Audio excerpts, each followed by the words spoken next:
विश्व खाद्य कार्यक्रम WFP र कृषि विकासका लागि अन्तर्राष्ट्रिय कोष आइफ्याडद्वारा यही 23 जुलाई 24देखि 26सम्म इटालीको रोममा आयोजित the united nation food system summit +2 stock taking मोमेन्टमा नेपालको प्रतिनिधित्व गरी भर्खरै फर्केको यस अवसरमा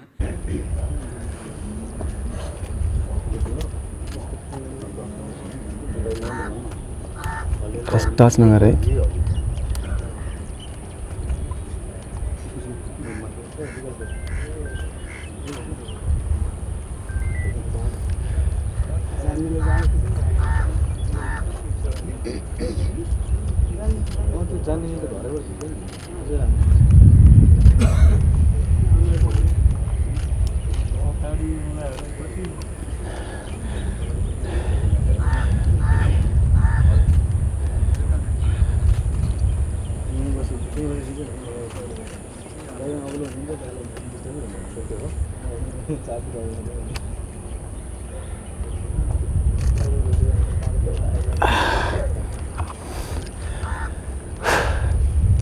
गाडी खोइ त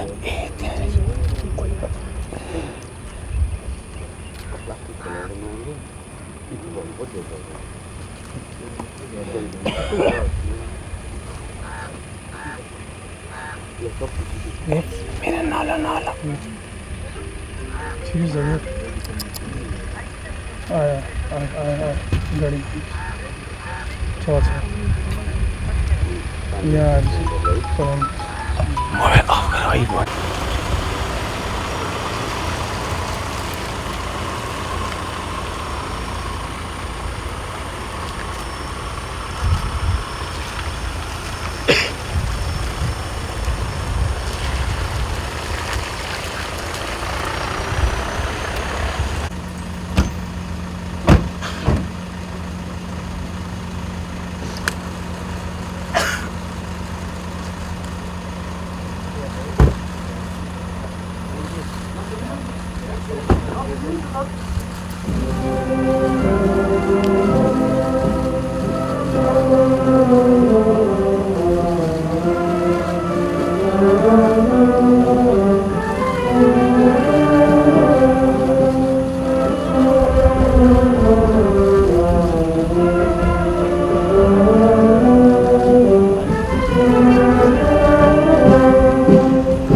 अब म साथीहरुसँग कुराकानी गर्छु। एउटा चीज भने अब मैले प्रश्न भन्नुपर्छ,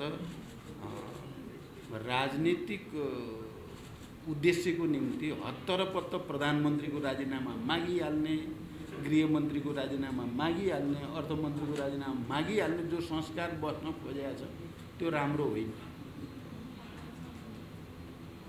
प्रधानमन्त्री, गृहमन्त्री, अर्थमन्त्रीलाई स्पष्टीकरण राम्रोसँग दिने मौका पनि नदिनकन राजीनामा दिने भए देऊ, नत्र भने सदन चल्न दिँदैनौँ भनेर पहिल्यै घोषणा गर्ने कल्चर, यो राजनीतिक कल्चरले हामीलाई राम्रो ठाउँतिर लाँदैन। म यति भन्न चाहन्छु। अरू यहाँहरूसँग यो पत्रकार सम्मेलनमा नेपालको सहभागी सो सम्मेलनमा नेपालको सहभागिता र सम्मेलनको अवसरमा भएका द्विपक्षीय भेटघाटका सम्बन्धमा कुरा राख्न पाउँदा खुसी लागेको छ।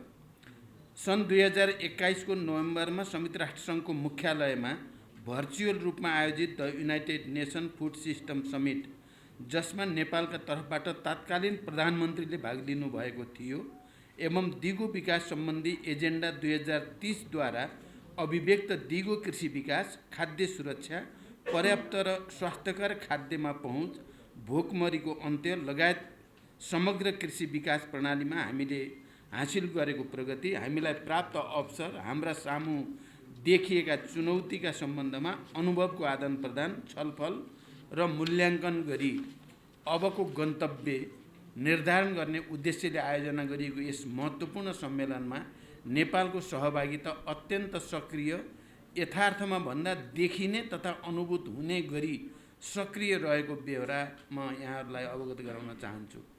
उक्त अवसरमा जुलाई 24 मा सम्पन्न सम्मेलनको उद्घाटन समारोह अफिसियल ओपनिङमा नेपाल सरकार प्रमुख तथा अति कम विकसित राष्ट्र एलडीसी को चेयरका हैसियतमा सम्बोधन गर्नुका साथै जुलाई 25 मा आयोजित सम्मेलनको अत्यन्त महत्त्वपूर्ण सत्रको रूपमा हेरिएको food system transformation in practice success challenge and the way फरवर्डमा मैले नेपालको प्रतिनिधित्व गर्दै की स्पिकरको रूपमा सम्बोधन गरेको यहाँहरूलाई अवगत गराउन चाहन्छु।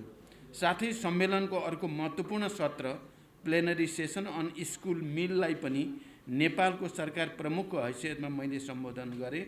माननीय कृषि मन्त्री लगायत मेरो प्रतिनिधिमण्डलका अन्य सदस्यहरूको पनि सम्मेलनका अन्य सत्रहरूमा सक्रिय सहभागिता रहेको थियो।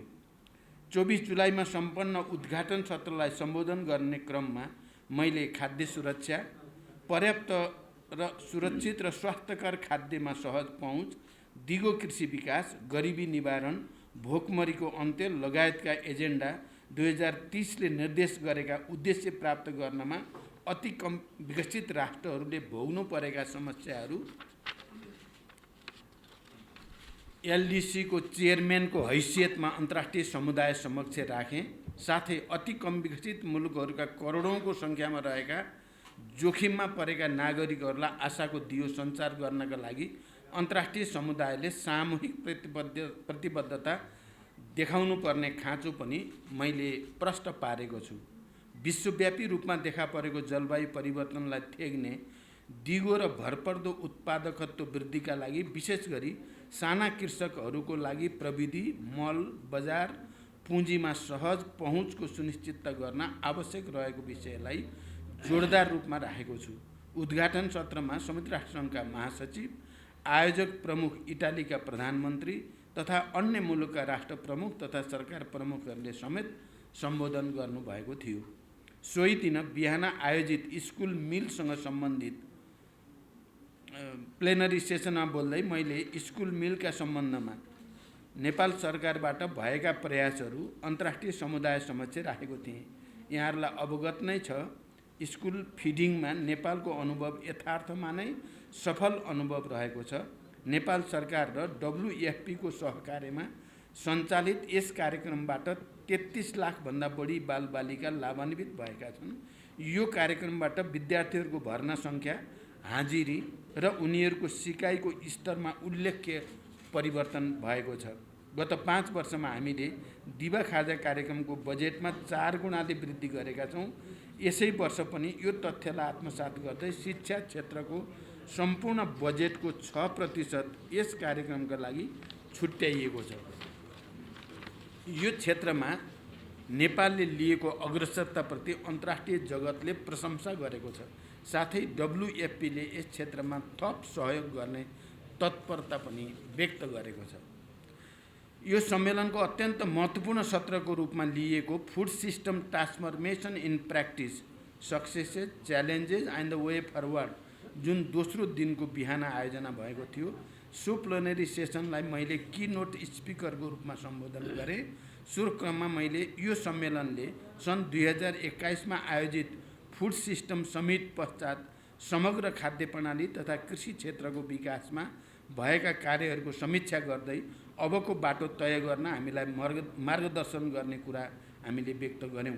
मैले अन्तर्राष्ट्रिय समुदाय समक्ष नेपालको संविधान धारा 36 ले प्रत्याभूत गरेको सम्पूर्ण नेपालीको खाद्य सम्बन्धी हक सुनिश्चित गर्न सरकार दृढ रहेको र सरकारले food system transformation strategic plan 2022 देखि 2030 तयार गरेको र त्यसलाई प्राथमिकताका साथ कार्यान्वयनमा लैजाने धारणा व्यक्त गरेँ। कृषि उत्पादकत्व वृद्धि गर्ने, स्थानीय कृषिलाई सपोर्ट गर्ने, स्टोरेज सिस्टम सुधार गर्ने, कृषि पूर्वाधार विकासको लागि पब्लिक प्राइभेट पार्टनरसिपमा जोडिने जस्ता विषयहरू उक्त रणनीतिक योजनामा समाविष्ट भएको बारे पनि अन्तर्राष्ट्रिय समुदायलाई अवगत गराइयो। औपचारिक कार्यक्रमहरूका अतिरिक्त सम्मेलनका दौरानमा अत्यन्त महत्त्वपूर्ण द्विपक्षीय भेटवार्ता तथा संवादहरू भएका छन्।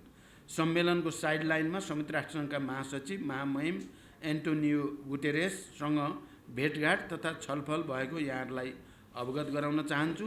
सो अवसरमा संयुक्त राष्ट्रसङ्घ र नेपाल बीचको सहकार्य तथा सहयोग, विश्व शान्तिमा नेपालले पुर्याएको योगदान, मल्टिल्याटरलिजम, क्लाइमेट चेन्ज, गरिबी निवारण तथा खाद्य सुरक्षा जस्ता विषयमा छलफल भएको थियो। उक्त अवसरमा मैले उहाँलाई उपयुक्त समयमा नेपाल भ्रमण गर्नका लागि निमन्त्रणा गरेको छु र सो निमन्त्रणालाई उहाँले सहर्ष स्वीकार गर्नुभएको छ। उहाँ नेपालप्रति चासोका साथ जानकारी राख्ने शुभचिन्तक रहेको बारे यहाँहरूलाई जानकारी नै छ। उहाँ छिटै नै नेपाल आउने प्रतिबद्धता व्यक्त गर्नुभएको छ। यसै गरी खाद्य तथा कृषि सङ्गठन FAO का डाइरेक्टर जनरल डाक्टर चु दोन ग्यू, विश्व खाद्य कार्यक्रम WFP का एक्जिक्युटिभ डाइरेक्टर मिसेज क्लिन्डी हेन्सले म्याकेन र कृषि विकासलाई अन्तर्राष्ट्रिय कोषका प्रेसिडेन्ट डाक्टर अल्भारो लारियोसँग समेत भेटघाट तथा छलफल भयो।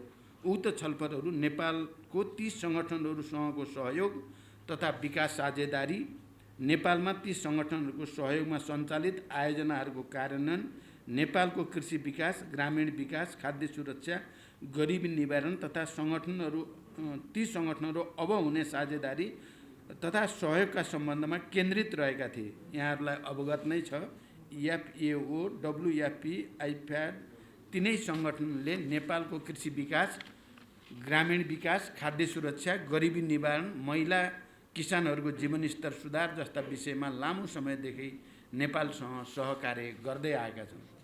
यस सन्दर्भमा खास गरी FAO का डाइरेक्टरले त तुरुन्त नै नयाँ आयोजना नेपालमा ल्याउने र उत्पादन वृद्धिमा विशेष सहयोग गर्ने प्रतिबद्धता व्यक्त गर्नुभएको छ।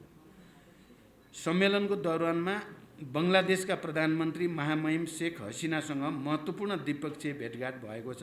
यहाँहरूलाई अवगत नै छ, नेपाल र बङ्गलादेश बीच अत्यन्त सुमधुर र मैत्रीपूर्ण सम्बन्ध रहिआएको छ। सो भेटघाटमा नेपाल र बङ्गलादेश बीचको मैत्रीपूर्ण सम्बन्ध, आपसी सहयोग, क्षेत्रीय सहयोग, अन्तर्राष्ट्रिय मञ्चहरूमा नेपाल र बङ्गलादेश बीचको सहकार्य जस्ता विषयहरूमा हार्दिक र सौहार्दपूर्ण छलफल भएको थियो। यहाँहरूलाई अवज्ञात नै छ, बङ्गलादेश सरकार नेपालमा उत्पादित जलविद्युत खरिद गर्न इच्छुक रहेको छ।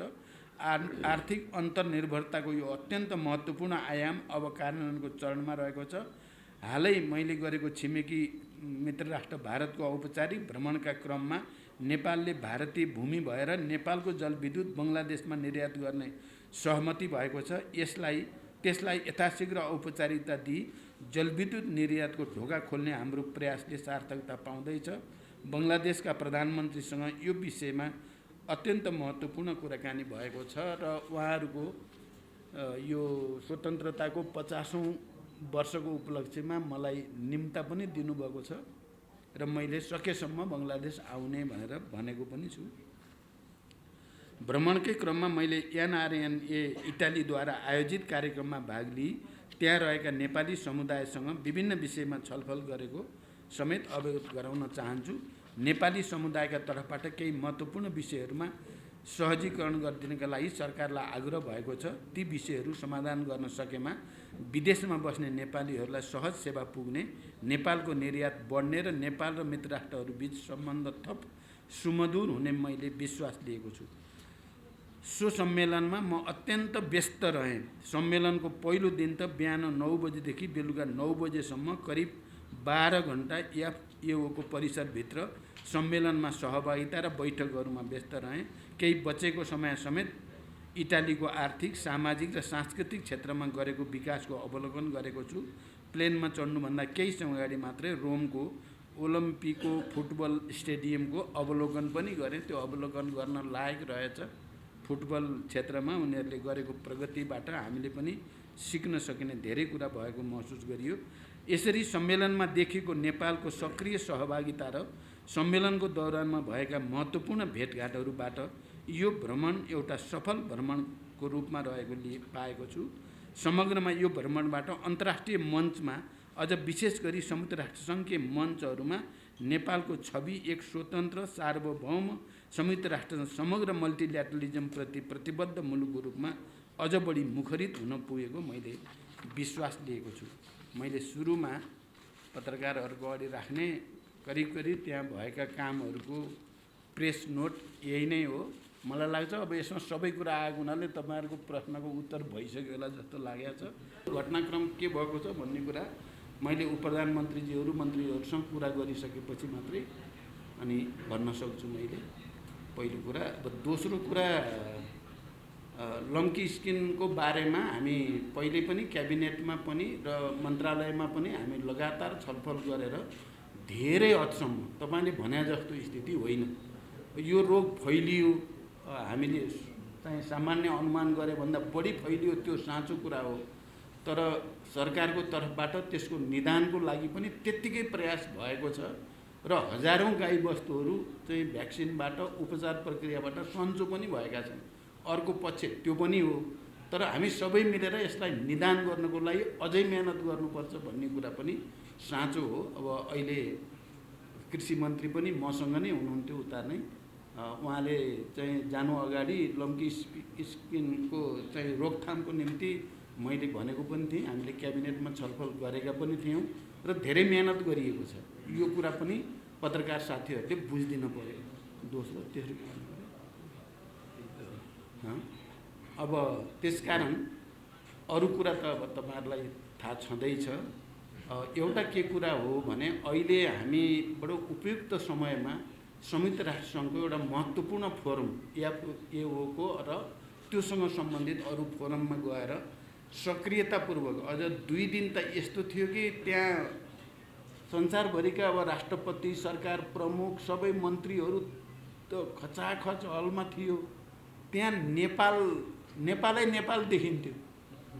किनोट स्पिकर नेपालकै सुरु गर्दाखेरि पनि नेपालकै, सबै नेपालकै हुँदा त्यसले चाहिँ राम्रो सन्देश चाहिँ विश्वभरि प्रवाहित भएको छ। र चाहिँ फेरि राष्ट्रसङ्घका महासचिवसँग अनि एओकै डाइरेक्टरसँग जस्तो खुला दिलले कुरा भयो, उहाँहरू नेपाललाई सहयोग गर्ने, अझ बढाउने सहयोग भन्ने कुरामा प्रतिबद्ध हुनुभएको छ। त्यो चाहिँ वास्तवमा हाम्रो सक्रियता, हाम्रो एक खालको इन्टरभेन्सन भन्छ नि, हामीले आफ्नो ठाउँबाट जो हस्तक्षेप गऱ्यौँ त्यो अझ त्यो बालबालिकाको खाद्य चाहिँ स्कुल मिल सम्बन्धी विषयमा त खुलेर प्रशंसा गरेँ। मैले बोलेर तल झल्न पाएको छैन, बधाई दिनेको ताती भयो, यही हो गर्नुपर्ने भने जस्तो भयो। र पछिका मिटिङहरू पनि, शेख हसिनासँगको मिटिङ पनि अनि डाइरेक्टरसँगको मिटिङ पनि त्यसरी नै नेपालको राष्ट्रिय हितमा महत्त्वपूर्ण चाहिँ बैठक भएको मैले महसुस गरेको छु।